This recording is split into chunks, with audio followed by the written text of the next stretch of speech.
Morning students कल ਦੇ lecture ਦੇ ਵਿੱਚ ਅਸੀਂ ਲਰਨ ਕੀਤਾ ਸੀਗਾ national stock exchange of India ਦੇ ਬਾਰੇ ਵਿੱਚ ਤੇ ਅੱਜ ਦੇ ਇਸ ਲੈਕਚਰ ਦੇ ਵਿੱਚ ਅਸੀਂ ਕਰਾਂਗੇ over the counter exchange of India OTCEI मीनस over the counter exchange of India establish हुई सी अक्तूबर 1990 ਦੇ ਵਿੱਚ ਔਰ ਇਹਨੂੰ ਐਸਟੈਬਲਿਸ਼ ਕਰਨ ਦਾ ਇੱਕ ਆਬਜੈਕਟਿਵ ਇਹ ਸੀਗਾ ਕਿ ਜਿਹੜੀਆਂ ਸਮਾਲ ਕੰਪਨੀਆਂ ਆ ਉਹਨਾਂ ਦੀਆਂ ਸਿਕਿਉਰਿਟੀਜ਼ ਲਈ ਵੀ ਇੱਕ ਮਾਰਕੀਟ ਜਿਹੜੀ ਆ ਪ੍ਰੋਵਾਈਡ ਕੀਤੀ ਜਾਵੇ। ਸੋ ਇਹ ਜਿਹੜੀ ਐਕਸਚੇਂਜ ਹੈਗੀ ਆ ਇਹਨੂੰ UTI ICICI IDBI SBI IFCI GIC ਇਹ ਸਾਰੇ ਜੁਆਇੰਟਲੀ ਪ੍ਰਮੋਟ ਕਰਦੇ ਆ ਤੇ ਕੁਝ ਮਿਊਚੁਅਲ ਫੰਡਸ ਵੀ ਇਹਨੂੰ ਪ੍ਰਮੋਟ ਕਰਦੇ ਆ ਔਰ ਸਿਰਫ ਪ੍ਰਮੋਟਰਸ ਹੀ ਜਿਹੜਾ ਹੈਗਾ ਆ ਕਿਸੇ ਵੀ ਕੰਪਨੀ ਨੂੰ ਸਪਾਂਸਰ ਕਰ ਸਕਦੇ ਆ ਕਿ ਉਹ ਇਸ ਐਕਸਚੇਂਜ ਦੇ ਵਿੱਚ ਲਿਸਟਿੰਗ ਕਰਵਾ ਸਕੇ। ਹੁਣ ਇਹਦੇ ਫੀਚਰਸ ਕੀ ਆ? ਸਭ ਤੋਂ ਪਹਿਲਾਂ ਇੱਥੇ ਰਿੰਗਲੈਸ ਟ੍ਰੇਡਿੰਗ ਹੁੰਦੀ ਆ, ਸਾਰੀ ਇਲੈਕਟ੍ਰੋਨਿਕ ਸਕਰੀਨ ਬੇਸਡ ਸਿਸਟਮ ਨਾਲ ਟ੍ਰੇਡਿੰਗ ਹੁੰਦੀ ਆ ਤੇ ਬਿਨਾਂ ਕਿਸੇ ਸਪੈਸੀਫਿਕ ਟ੍ਰੇਡਿੰਗ ਫਲੋਰ ਤੋਂ ਹੁੰਦੀ ਆ। ਸੈਕਿੰਡ, ਇਹ ਸਮਾਲ ਬਿਜ਼ਨਸ ਦੀਆਂ ਨੀਡਸ ਨੂੰ ਸੈਟੀਸਫਾਈ ਕਰਦੀ ਆ ਜਿਨ੍ਹਾਂ ਦੀਆਂ ਨੀਡਸ ਹੋਰ ਸਟਾਕ ਐਕਸਚੇਂਜਸ ਦੇ ਵਿੱਚ ਨਹੀਂ ਪੂਰੀਆਂ ਹੁੰਦੀਆਂ।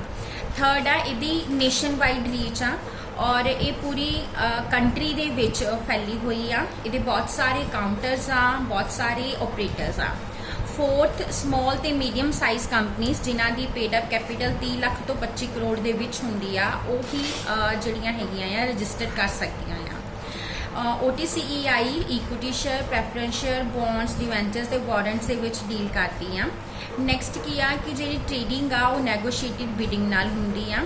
ਐਂਡ ਲਾਸਟ ਕੀ ਆ सेकेंड लास्ट की आ कि ट्रेडिशनल रिंग सिस्टम के अगेंस्ट इत्थे जिहड़ी सारी ट्रेडिंग आ स्क्रीन बेस्ड हुंदी आ ते ट्रांजैक्शनस जिहड़ियां सैटेलाइट कम्यूनीकेशन टैलीफोन लाइन्स के थ्रू प्लेस कीतियां जांदियां आ। और कोई भी कंपनी जिहड़ी किसी होर रैकगनाइज स्टॉक एक्सचेंज दे विच लिस्टड हैगी आ वो इस स्टॉक एक्सचेंज विच अपने आप नूं लिस्ट नहीं कर सकती। इस तो बाद असी नैक्सट करांगे दे ऑब्जेक्टिव्स की आ। सब तो पहला की आ प्रोवाइडिंग द अल्टरनेटिव मार्केट। इहदा मेन ऑब्जेक्टिव की आ कि स्मॉल कंपनीज एंड सिक्योरिटी लिए एक अल्टरनेटिव मार्केट प्रोवाइड करनी। एंड जिहड़ियां क्लोजली हैल्ड कंपनीज आ या पब्लिक कंपनीज आ जिहड़ियां किसी ट्रेडिशनल स्टॉक एक्सचेंज दे विच लिस्टड नहीं आ उन्हां नूं एक मार्केट प्रोवाइड करना।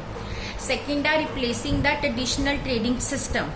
ਜਿਹੜਾ ਸਾਡਾ ਟ੍ਰੈਡੀਸ਼ਨਲ ਫਲੋਰ ਸਿਸਟਮ ਆ ਉਹ ਬਿਲਕੁਲ ਐਕਸਚੇਂਜ ਹੋ ਚੁੱਕਾ ਆ, ਰਿਪਲੇਸ ਹੋ ਚੁੱਕਾ ਆ ਇਸ ਐਕਸਚੇਂਜ ਦੇ ਵਿੱਚ। ਬ੍ਰੋਕਰਸ ਜਿਹੜੇ ਹੈਗੇ ਆ ਟ੍ਰੈਡੀਸ਼ਨਲ ਸਿਸਟਮ 'ਚ ਕੀ ਹੁੰਦਾ ਸੀ ਕਿ ਬ੍ਰੋਕਰਸ ਜਿਹੜੇ ਆ ਉਸ ਪਾਰਟਿਕੂਲਰ ਟ੍ਰੈਡੀਸ਼ਨਲ ਫਲੋਰ ਤੇ ਜਾਂਦੇ, ਟ੍ਰੇਡਿੰਗ ਫਲੋਰ ਤੇ ਜਾਂਦੇ ਸੀ ਤੇ ਉੱਥੇ ਬਿਡਿੰਗ ਕਰਦੇ ਸੀਗੇ। ਬਟ ਇਹਦੇ ਵਿੱਚ ਕੀ ਆ ਕਿ ਫਲੋਰਲੈਸ ਟ੍ਰੇਡਿੰਗ ਹੁੰਦੀ ਆ। ਉਸ ਤੋਂ ਬਾਅਦ ਆ ਇਨਕਰੇਜ ਦਾ ਕੰਪਿਊਟਰਾਈਜ਼ਡ ਟ੍ਰੇਡਿੰਗ। ਉਸ ਤੋਂ ਇਲਾਵਾ ਇਹਦਾ ਆਬਜੈਕਟਿਵ ਕੀ ਆ ਸੈਟਅਪ ਕਰਨ ਦਾ ਕਿ ਜਿੰਨੀਆਂ ਵੀ ਸਿਕਿਉਰਿਟੀਜ਼ ਨੇ ਉਹਨਾਂ ਵਿੱਚ ਕੰਪਿਊਟਰਾਈਜ਼ਡ ਟ੍ਰੇਡਿੰਗ ਨੂੰ ਇਨਕਰੇਜ ਕੀਤਾ ਜਾਵੇ। OTCEI ਦੇ ਵਿੱਚ ਹਰ ਮੈਂਬਰ ਜਿਹੜਾ ਆ ਉਹ ਕਨੈਕਟਡ ਹੁੰਦਾ ਆ ਕੰਪਿਊਟਰਾਈਜ਼ਡ ਨੈਟਵਰਕਸ ਨਾਲ ਤੇ ਉਹ ਟ੍ਰਾਂਜੈਕਸ਼ਨਸ ਜਿਹੜਾ ਆ ਉਹਨਾਂ ਜਿਹੜੀਆਂ ਕੋਟੇਸ਼ਨਸ ਉਹਨੇ ਰਿਸੀਵ ਕੀਤੀਆਂ ਆ ਉਹਦੇ ਬੇਸਿਸ ਤੇ ਕਰਦਾ ਆ। ਉਸ ਤੋਂ ਬਾਅਦ ਆ ਟ੍ਰਾਂਸਪੇਰੈਂਟ ਟ੍ਰੇਡਿੰਗ। OTCEI ਦੀਆਂ ਜਿਹੜੀਆਂ ਟ੍ਰਾਂਜੈਕਸ਼ਨਸ ਹੁੰਦੀਆਂ ਉਹ ਕੰਪਿਊਟਰ ਨੈਟਵਰਕ ਦੇ ਥਰੂ ਹੁੰਦੀਆਂ ਆ। ਸੋ ਕਿਸੇ ਤਰ੍ਹਾਂ ਦੀ ਕੋਈ ਵੀ ਮੈਨੂਪੂਲੇਸ਼ਨ ਹੋਣ ਦਾ ਕੋਈ ਵੀ ਸਕੋਪ ਨਹੀਂ ਹੁੰਦਾ, ਕੋਈ ਚਾਂਸਸ ਨਹੀਂ ਹੁੰਦੇ।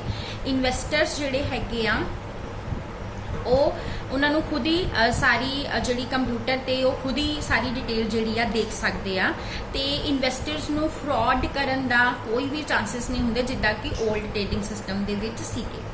ਉਸ ਤੋਂ ਬਾਅਦ ਆ ਨੇਸ਼ਨ ਵਾਈਡ ਡੀਲਿੰਗ। ਇਹਦੇ ਜਿਹੜੇ ਆਪਰੇਟਰਸ ਹੈਗੇ ਆ ਉਹ ਆਲ ਓਵਰ ਕੰਟਰੀ 'ਚ ਸਪਰੈਡ ਹੈਗੇ ਆ।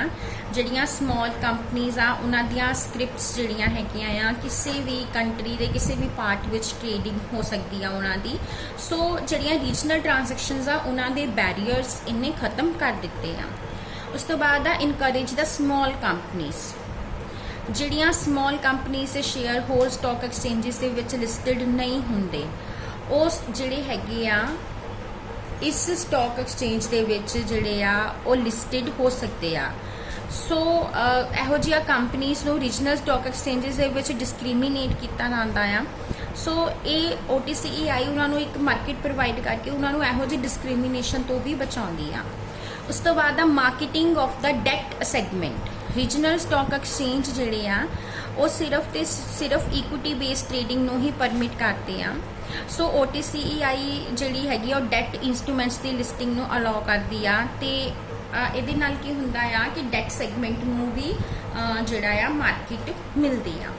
ਉਸ ਤੋਂ ਬਾਅਦ ਇਹਦੇ ਕੀ ਐਡਵਾਂਟੇजेस ਹੈਗੇ ਆ, ਜਿਸ ਤਰ੍ਹਾਂ ਇਹਦੇ ਆਬਜੈਕਟਿਵ ਸੀ ਉਸੇ ਤਰ੍ਹਾਂ ਹੀ ਇਹਦੇ ਐਡਵਾਂਟੇजेस ਵੀ ਹੈਗੇ ਆ। ਸਭ ਤੋਂ ਪਹਿਲਾਂ ਟਰਾਂਸਪੇਰੈਂਸੀ ਹੁੰਦੀ ਆ ਟ੍ਰਾਂਜੈਕਸ਼ਨਸ ਦੇ ਵਿੱਚ, ਜਿੰਨੀਆਂ ਵੀ ਪਰਚੇਜ਼ ਔਰ ਸੇਲਸ ਲਈ ਬਿਡਸ ਐਕਸੈਪਟ ਹੁੰਦੀਆਂ ਆ ਕੰਪਿਊਟਰ ਦੀ ਸਕਰੀਨ ਤੇ ਸਾਰੀਆਂ ਆ ਜਾਂਦੀਆਂ ਆ। ਸੋ ਕਲਾਇੰਟ ਆਪਣੇ ਆਪ ਦੇਖ ਸਕਦੇ ਆ। ਬਟ ਦੂਸਰੇ ਟ੍ਰੈਡੀਸ਼ਨਲ ਸਿਸਟਮ ਦੇ ਵਿੱਚ ਕੀ ਹੁੰਦਾ ਸੀ, ਸਾਰੀ ਡੀਲਸ ਜਿਹੜੀ ਆ ਰਿੰਗਸ ਦੇ ਥਰੂ ਹੁੰਦੀ ਸੀ, ਸੋ ਕਲਾਇੰਟ ਉੱਥੇ ਨਹੀਂ ਜਾ ਪਾਉਂਦੇ ਸੀਗੇ। ਸੈਕਿੰਡ ਕੀ ਆ ਕਿ ਲਿਕੁਇਡਿਟੀ ਜਿਹੜੀ ਇਨਸ਼ੋਰ ਕੀਤੀ ਜਾਂਦੀ ਆ, ਕਿਉਂਕਿ ਟ੍ਰਾਂਜੈਕਸ਼ਨ 7 ਦਿਨਾਂ ਦੇ ਵਿੱਚ ਕੰਪਲੀਟ ਕਰਤੀ ਜਾਂਦੀ ਆ। ਥਰਡ ਕੀ ਆ ਕਿ ਹਰ ਸਕ੍ਰਿਪਟਸ ਦੀ ਜਿਹੜੀ ਪ੍ਰੋਪਰ ਸਕ੍ਰੂਟਨੀ ਹੁੰਦੀ ਆ ਸਪਾਂਸਰਸ ਦੇ ਦੁਆਰਾ। ਸੋ ਸਿਕਿਉਰਿਟੀਜ਼ ਜਿਹੜੀਆਂ ਵੀ ਟ੍ਰੇਡ ਕੀਤੀਆਂ ਜਾਂਦੀਆਂ ਉਹ ਗੁੱਡ ਸਿਕਿਉਰਿਟੀਜ਼ ਹੁੰਦੀਆਂ ਆ। ਫੋਰਥ ਕੀ ਆ ਕਿ ਜਿਹੜੀਆਂ ਕੰਪਨੀਜ਼ ਨੂੰ ਇਮੀਡੀਏਟ ਫੰਡਸ ਦੀ ਲੋੜ ਹੈਗੀ ਆ ਉਹ ਆਪਣੀ ਇਕੁਇਟੀ ਨੂੰ ਆਪਣੇ ਸਪਾਂਸਰ ਦੇ ਕੋਲ ਪਲੈਜ ਕਰ ਸਕਦੀਆਂ ਆ ਤੇ ਇਸ ਤਰ੍ਹਾਂ ਉਹਨਾਂ ਦੀ ਇੰਟਰਸਟ ਕਾਸਟ ਜਿਹੜੀ ਆ ਉਹ ਘਟ ਜਾਂਦੀ ਆ। ਐਂਡ ਫਿਫਥ ਕੀ ਆ ਕਿ ਇਸ ਕੰਪਨੀ ਦੀ ਨੇਸ਼ਨ ਵਾਈਡ ਲਿਸਟਿੰਗ ਆ। ਸਿਕਸਥ ਕੀ ਆ ਕਿ ਜਿਹੜੀਆਂ ਸਮਾਲ ਤੇ ਗਰੋਥ ਓਰੀਐਂਟਡ ਕੰਪਨੀਜ਼ ਹੈਗੀਆਂ ਆ ਉਹ ਫਾਸਟਰ ਗਰੋ ਕਰਦੀਆਂ ਆ, ਕਿਉਂਕਿ ਉਹਨਾਂ ਨੂੰ OTCEI ਦੇ ਥਰੂ ਲੋ ਕੋਸਟ ਤੇ ਕੈਪੀਟਲ ਰੇਸ ਕਰਨ ਦਾ ਜਿਹੜਾ ਹੈਗਾ ਆ ਮੌਕਾ ਮਿਲ ਜਾਂਦਾ ਆ। ਤੇ ਲਾਸਟ ਵਨ ਕੀ ਆ ਕਿ ਜਿਹੜੀਆਂ ਕੰਪਨੀਜ਼ OTCEI ਚ ਲਿਸਟਡ ਨੇ ਉਹਨਾਂ ਨੂੰ ਇਨਕਮ ਟੈਕਸ ਵੀ ਘੱਟ ਪੇ ਕਰਨਾ ਪੈਂਦਾ ਆ। ਹੁਣ ਇਹਨਾਂ ਨੇ ਇੱਥੇ ਤੁਹਾਨੂੰ ਡਿਫਰੈਂਸਿਸ ਦਿੱਤੇ ਆ NSCI national stock exchange of India and OTCEI over the counter stock exchange of India ਦੇ ਵਿੱਚ। ਸਭ ਤੋਂ ਪਹਿਲਾਂ ਕਿਹੜੀ ਕੰਪਨੀ ਲਿਸਟ ਹੋ ਸਕਦੀ ਆ, ਸਾਈਜ਼ ਦੀ ਅਗਰ ਗੱਲ ਕਰਦੇ ਆ ਤਾਂ NSCI ਚ ਜਿਹਦੀ ਕੈਪੀਟਲ ਘੱਟੋ ਘੱਟ 3 ਕਰੋੜ ਹੋਵੇ ਤੇ OTCEI ਚ 30 lakh. Type of security equities and debt securities दोनों ट्रेड होंदियां आ। OTCEI च सिर्फ इक्विटी सिक्योरिटीज ट्रेड होंदियां आ। ऑब्जेक्टिव इहदा nationwide screen based exchange आ, इहदी नेशन वाइड एक्सचेंज आ but for the small companies. उस तो बाद एस्टैबलिश इन 1992 नवंबर च हुई सी, 1990 अक्टूबर च हुई सी एंड सैटलमेंट पीरियड इहदा 15 दिन का हैगा आ, इहदा 7 दिन का हैगा आ। सो इहदे नाल ही तुहाडियां ये दोनों एक्सचेंजेस जिहड़ियां इन्हां कवर हो जांदियां। नैक्सट जिहड़ा साडा टॉपिक आ हैगा आ SEBI दा, यानी कि security exchange board of India. ये टॉपिक असीं अपने नैक्सट लैक्चर च कवर करांगे। Thank you.